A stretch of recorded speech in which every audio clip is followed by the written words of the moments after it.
Hello everyone, welcome back to Fantasy Forge. I'm Cameron Holt, and it's time to make some more D&D Pokemon fusions.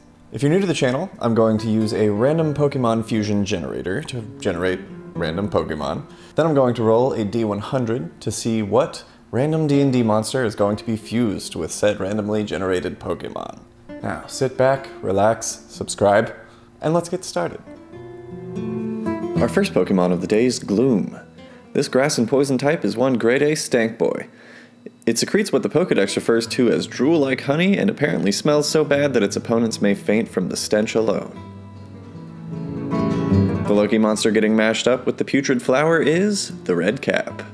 Oh hell yeah. These evil murderous fae have a bloodlust that cannot be quelled. They're tiny old men and are abundantly aware of the fact that if the blood on their hat dries up, they will cease existing. They also increase in strength and dexterity with each kill, so the oldest of the Red Caps is said to be nearly invulnerable, with unmatched speed and strength. They're born resembling mushrooms with red caps, but they leap from the ground when the sun sets. When they die, they leave behind a single magic tooth, which makes other fae like you when you wear it for some reason. Together they create the Moonbloom.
By day, this plant bears a cluster of plump and sweet reddish berries.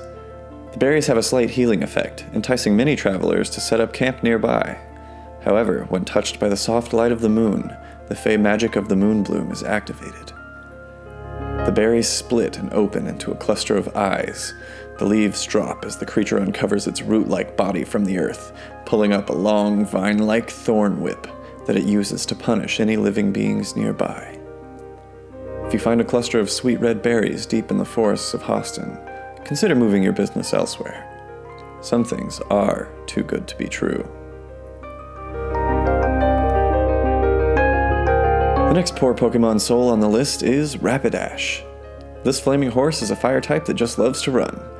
Apparently all it wants to do is race things, chase things, and be on fire.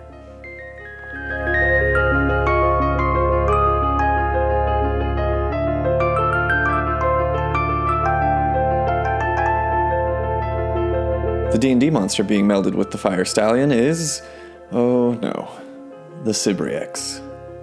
Cibriexes are 15-foot tall, 1,500-pound meatheads. They constantly drip blood and bile, killing vegetation as they move, and generally stinking up the place.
On the edges of the abyss, lost and cursed souls linger, endlessly seeking an escape from their torment.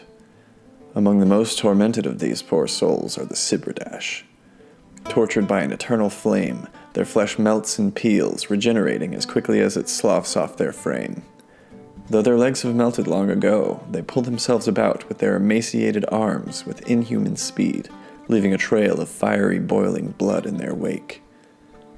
During the Harvest Peak Festival, when the veil between the planes grows thin, a number of Sibridash may find their way to the material plane from the abyss, setting villages ablaze with their flaming ichor. Oof, so far these guys have been a little upsetting. Let's see if we can turn things around with our last Pokemon of the day, Wheezing. Well, it's not looking good. This gaseous poison type is the result of two coughings getting together to share gases. They love the smell of trash and rifle through it while you're sleeping.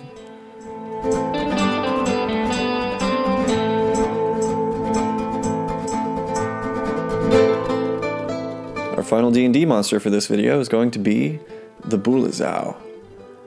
These gaunt minotaur are often referred to as Baphomet's perfect children.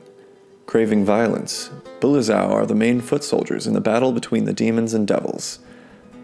They tear their foes apart with tooth, claw, and barbed tail, and just being around them deals necrotic damage. You guessed it, they don't get invited to many parties.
Though the great and terrible wizard Percival Elamorn was defeated centuries ago, the remnants of his sinister designs still echo across the plains of Vassacre.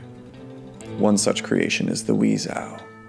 A long-abandoned experiment, the Weezau was Elamorn's attempt at creating an undead chimera from the bodies of several minotaurs.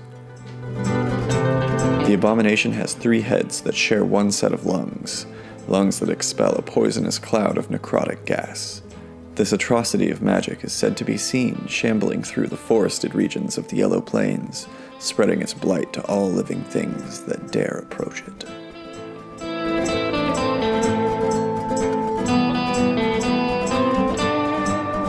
Thank you guys so much for watching. I can't believe that we've already passed 100 subscribers. It's thanks to all of you that I continue to have the motivation to create these horrible beasties. If you're not subscribed yet, what are you waiting for? We've got D&D story animations, homebrew creations, fantasy art, and more just waiting for your lingering attention span.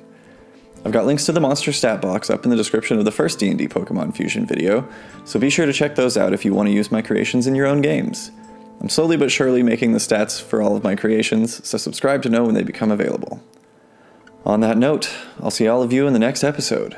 But until then, stay safe out there, adventurers.